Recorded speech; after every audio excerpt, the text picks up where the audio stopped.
Hello children, welcome to digital lessons. Have you ever observed what happened to our feet after overnight journey in a sitting position without moving? We feel that our footwear will become little tight.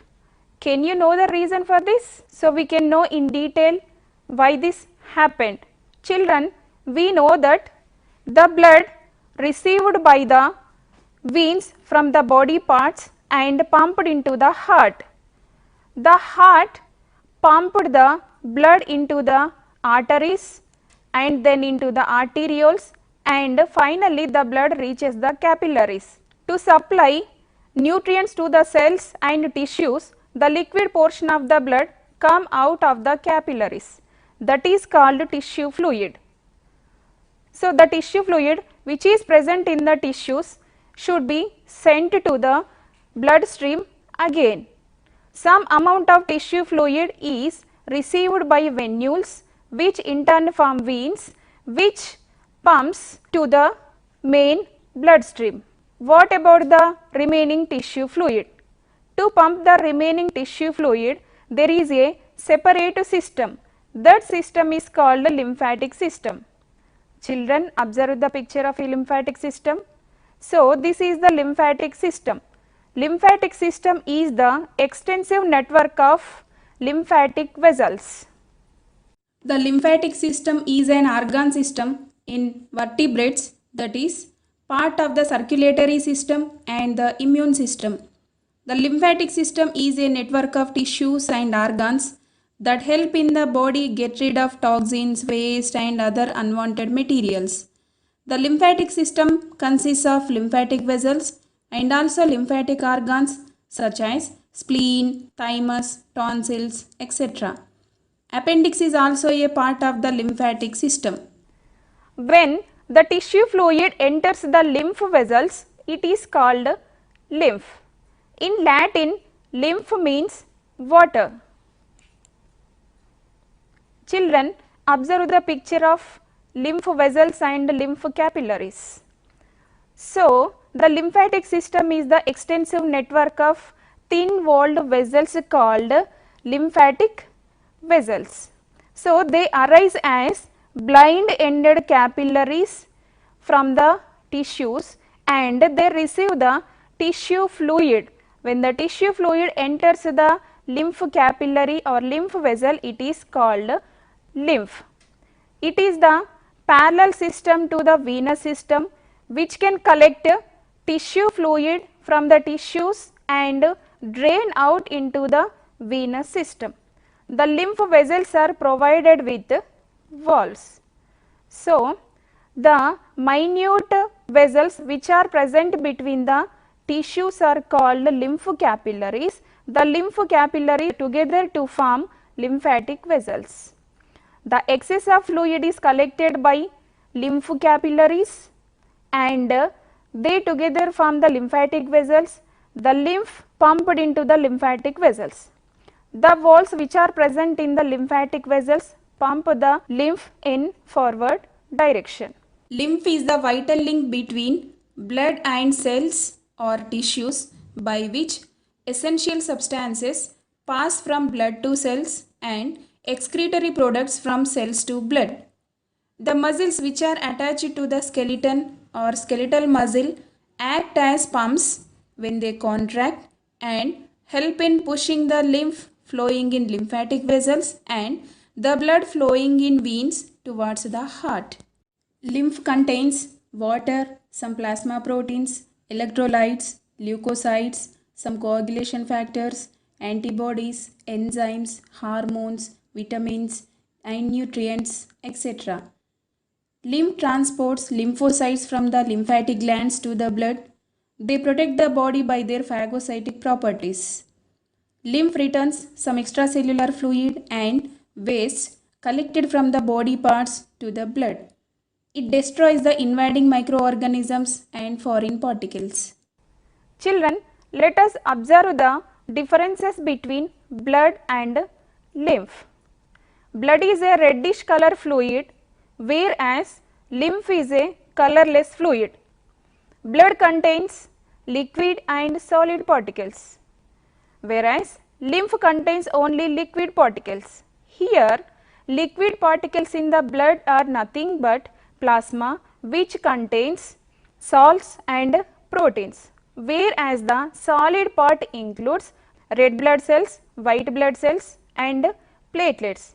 Here, lymph contains only liquid particles, that means it contains only plasma, whereas solid particles are absent, that means RBC is completely absent in lymph. Little amount of WBC and platelets are present. Children, after a overnight journey in sitting position without moving, there is the accumulation of fluid in the some parts of the body because of the fluid not drained into the main bloodstream properly. This accumulation of fluid in the particular parts of the body is called edema. Edema is the medical term for swelling. To avoid edema, do a few minutes of walking and simple leg exercises. The circulatory system is categorized into two types. They are open circulatory system and closed circulatory system. Children, observe the open circulatory system. Here, the blood, instead of flowing in the blood vessels, directly supplying the nutrients to the tissues, and oxygen is directly supplied by the respiratory system. So, the type of circulatory system where the blood supply the nutrients directly to the tissues is called open type of circulatory system. In this type of circulatory system, blood vessels are poorly developed. So, the blood directly floods the tissues and supplies the nutrients. It is the poor type of circulatory system. We can observe this type of circulatory system in arthropods, many mollusks and lower chordates. Children, observe another picture of circulatory system. Here, the blood takes the responsibility of delivering materials like food and oxygen, and which flows in the blood vessels is called closed type of circulatory system. Here, the blood flows in the blood vessels and supplies nutrients to the tissues. This type of circulatory system is seen in annelids, echinoderms, cephalopod mollusks and all the higher chordates. It is the very developed circulatory system. Children, let us compare the closed and open circulatory systems. Here, this is the closed circulatory system which is present in the earthworm, which belongs to the phylum Annelida. Open circulatory system present in bee, which belongs to the phylum Arthropoda. Children, in the circulatory system, the blood flows in the blood vessels and supplies nutrients to the tissues, whereas in the open circulatory system, the blood flows freely in the body cavity. Here, the blood vessels are poorly developed. This is the open type of circulatory system. It is the most primitive type of circulatory system over closed circulatory system. Children, we might have experienced an injuries. When an injury takes place, blood clots in 3 to 6 minutes. Children, we might have experienced an injuries. When there is an injury, the blood clots in 3 to 6 minutes. Children, observe the blood vessel here. When the injury takes place, the blood clots within few minutes, that is 3 to 6 minutes. Children, you have learnt about blood in your previous class. Blood contains different types of blood cells. Let us see the blood cells which are present in the blood. Children, observe the picture of the blood. The blood contains red blood cells, white blood cells and platelets. Here, the platelets are responsible for the clotting of the blood. Blood also contains some clotting factors which are responsible for the clotting of the blood. Children, let us see the mechanism of the clotting of blood. When there is an injury, the blood flows out. When the blood flows out, the platelets release an enzyme called thrombokinase. Thrombokinase, when it releases from the blood, it acting on the blood clotting substance prothrombin, which is in inactive state, converting it into active thrombin. Then active thrombin acting on the another substance which is present in the blood, which is in soluble state, converting it into insoluble fibrin fibers. The blood cells are entangled in the fibrin fibers to form a clot. Here the fibrin fibers are attached to the walls of the vessel and form a clot. The vitamin K plays a important role in blood clotting mechanism. Children, there is the yellowish fluid coming out from the wound called serum. After formation of the blood clot, a yellowish fluid is coming out from the wound, that is called serum. Why it is coming out from the wound? Because the clotting factors are absent, that is why it is coming out. So children, observe the flow chart of blood clotting. When there is an injury, the tissues release platelets and clotting factor thrombokinase or prothrombin activator and calcium ions. The thrombokinase acting on the prothrombin and converting it into thrombin. Thrombin acting on another substance which is present in the blood, that is fibrinogen, and converting it into fibrin fibers. Fibrin fibers form a mesh like structure in which blood cells are trapped. Then there is the formation of the clot and bleeding stops. Vitamin K is essential for blood clotting and prevents excessive bleeding. Generally, the blood comes out of the wound and clots within 3 to 6 minutes. But in some people, because of the vitamin K deficiency, the blood may not coagulate. This type of genetic disorder is called hemophilia. Hemophilia is a common disorder in children who are born from marriages between the very close relatives. Children, up to now we have discussed about transportation in humans. Humans have special type of transportation organs. They are heart and blood vessels. What about plants? How plants transport their materials? Do you think is this same in both plants and animals? Is there any specialized structures in plants to transport the materials? Children, you have studied about xylem and phloem in your previous classes. You know that xylem transports the water from roots, whereas the phloem transports food materials to the various parts of the plant. Children, let us recall the activity that you have performed in your lower classes. This is the experiment conducted by von Helmont. According to von Helmont, plants absorb water and minerals from the soil and they increases in mass. Here the plants absorb water and minerals from the soil and they increases in size. So plants absorb water through the roots and they also absorb minerals from the soil through the roots. Children, you know about the vascular bundles. What are the vascular bundles? Xylem and phloem are the vascular bundles. Xylem situated towards the exterior in root, whereas in the stem it arranged in bundles towards the center. How water transported to the plant by the roots? What is the role of the xylem in the transportation of the water? Are roots directly in contact with water? How water is absorbed? Let us see. For this activity, you need to germinate mustard or bajra seeds. Observe the mass of fine threads coming from the seed. Those are roots. On the surface of the roots, there are fine microscopic structures called root hairs. The root hairs absorbs the water from the soil.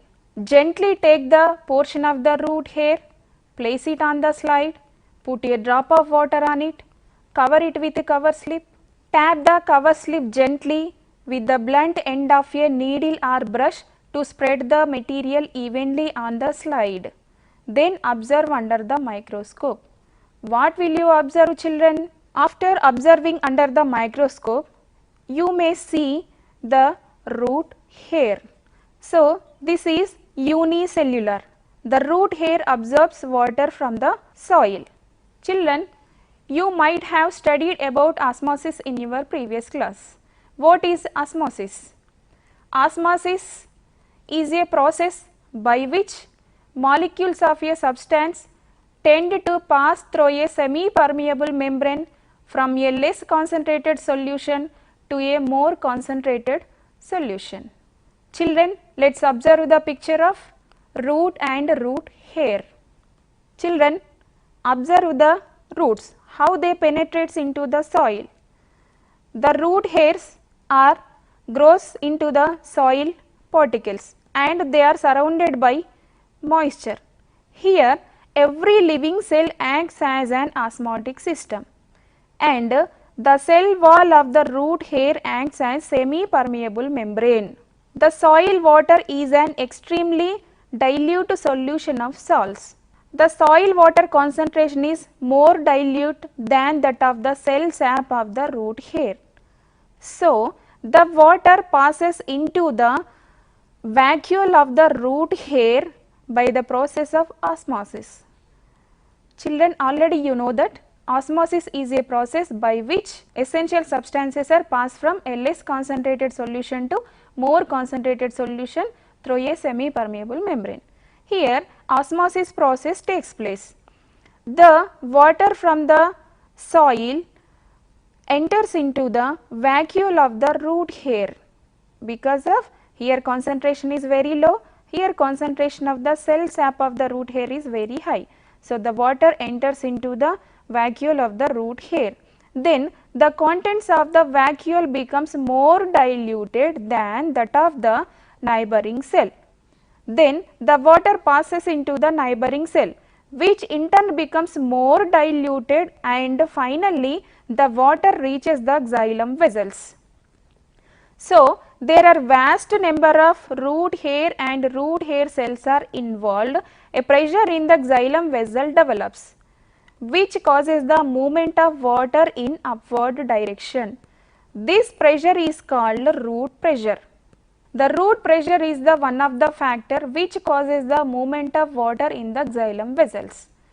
Let us know in detail about root pressure by doing one more activity. For this, we need a regularly watered potted plant. Cut the stem portion 1 cm above the ground level. Then connect a glass tube to the stem by using rubber tube. The size of the glass tube should be equal to the size of the stem. Take care while joining the tube to the stem being bound tightly so that water cannot escape from the tube. Now, pour water in the glass tube until the water level can be seen above the rubber tube. Mark the water level as M1 in the tube. Keep your arrangement aside for 2 to 3 hours. Then after observe the arrangement. What you will observe? Is there an increase in the water level? Yes. Mark the increased water level as M2 in the tube. What causes increased water level in the tube? Here, root pressure causes the increased water level in the tube.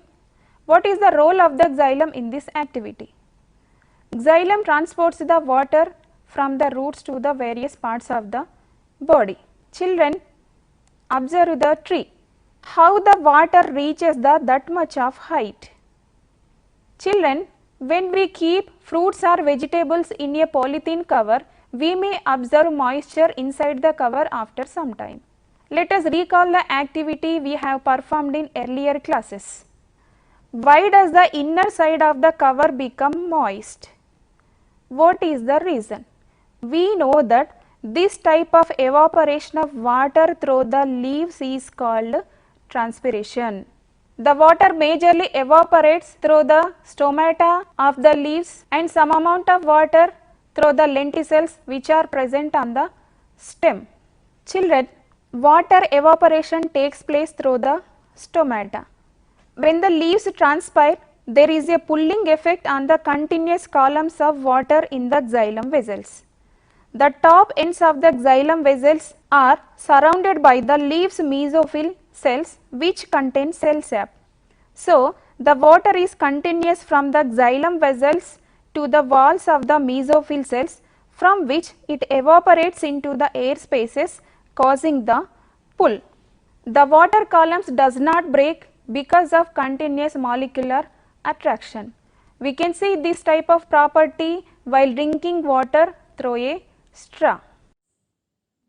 The evaporation creates the main pull of water above root pressure, which gives a minor push from below. This results in continuous columns of moving water, the transpiration stream. Transpiration stream means the flow of water through a plant from the roots to the leaves via xylem vessels. The transpiration stream is important because it provides leaves with a continuous supply of water for photosynthesis. It continuously transports minerals from the roots to the leaves and other parts of the plant. Children, observe the flow chart of transpiration. The root absorb the water from the soil with the help of root hair. The water enters into the xylem vessels of root and then flowed into the xylem vessels of stem and then flows into the xylem vessels of branches and then finally into the leaves. From the leaves, the water evaporates outside through the stomata. Now, I think you understood about the water conducting system in a plant. Children, is there any relation between transpiration and rainfall? Yes, there is a relation between transpiration and rainfall. Water evaporates through the stomata by the process of transpiration and the process forms clouds. When the air currents brings air nearer to the clouds, it becomes fully saturated and come down as rain. So, more transpiration leads to more rainfall. That's why the forest areas have higher rainfall than nearby areas. Children, the minerals are essential for the plant growth and development. We know that roots absorb water. The roots also absorbs the minerals from the soil. Children, we know that the nutrients are essential for the plant growth and development. Plants absorb water and nutrients through roots from the soil. Salts like sodium chloride is in the form of sodium positive and chlorine negative, whereas magnesium sulfate is in the form of magnesium positive and sulfate negative. The salts are not absorbed directly into the roots by the simple process of diffusion. It involves the use of energy by the cytoplasm. Once the salts are absorbed, they travel along with water in the roots and into the xylem vessels and they reaches the growing parts of the plant. Once ions are absorbed, they travel along with water. Let's observe the picture, children. Once ions are absorbed, they travel along with water. Already we know that water travels through the root hair and reaches the xylem vessels and flows towards the upward direction. So, like this, when the salts are also travels along with water and they reach the growing parts of the plant wherever they are necessary. Children, up to now we have studied about water conducting system in a plant. What about the food materials? How the food materials are transported in the plant? We know that phloem transports the food materials. The food materials are prepared by the green parts of the plant called leaves. The leaves have xylem and phloem, they are connected with the stem. The food which is prepared by the leaves is transported to the various parts of the body. How the food is transported through the phloem? Let us see the activity which can explain the transportation of food material through the phloem. Children, observe the picture. Here you see aphid feed on the plant juices. To obtain this juice, an aphid pierces its long needle-like organ called proboscis into the plant tissues. The proboscis only penetrates up to phloem level. An aphid is killed while in the act of feeding and then the body is carefully cut away leaving the hollow proboscis still inserted into the phloem. It is found that because of the contents of the phloem sieve tubes are under slight pressure, the fluid exudes from the cut end of the proboscis in the form of drops. These drops can be collected and analyzed. The drops contains sugars and amino acids. Now we can state that food is transported through the phloem. An aphid absorbs so much amount of sugar, but it cannot assimilate all of it. So it excretes excess of sugar in the form of a sticky syrup called honeydew. Children, observe the picture of a leaf. Leaves which have been affected by the aphids often feel sticky as a result of honeydew. Children, you may notice that sometimes barks of the tree were damaged more than a half, but still the tree is alive. Can you know the reason for it? Children, we know that xylem and phloem transports the materials like water and food. Here bark is the dermal tissue, it cannot transport any material. So if the bark is damaged, the tree is alive because of there are xylem and phloem tissues in the tree. Children, here is one more experiment to illustrate the transportation of food through the phloem. Children, observe the picture. Remove a ring of bark from a shoot to expose the wood. Remove all the tissues from the center outwards, including the phloem. After a few days, when the tissues above and below the ring were analyzed, it was shown that the food had accumulated above the ring but wasn't present below it. If it is left for some more time, the stem increases in thickness immediately above the ring, but no growth takes place below the ring. So, any damage occurs to the phloem, there may not be transportation of food materials to the remaining parts of the tree. Here in the previous experiment, the phloem tissues removed from the ring. So, the food material cannot pass to the lower part of the ring. So, the tree will eventually die. This is the fact of great economic importance because certain mammals scratching the bark of trees to get the food stored in the phloem, especially during hard winters when food is scarce. Voles do this to young saplings at ground level, and rabbits can do much damage to older ones.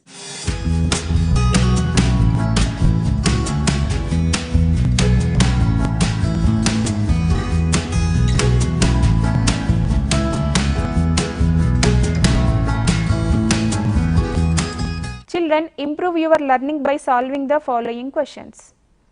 Differentiate between blood and lymph. What is root pressure? How it is useful to the plant?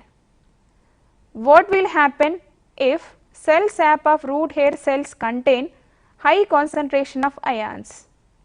How scientists prove that the food is transported through the phloem? Children, I hope you understood well. We will meet in another session. Visit the official website of SCERT for worksheets of this lesson to improve your learning. Thank you.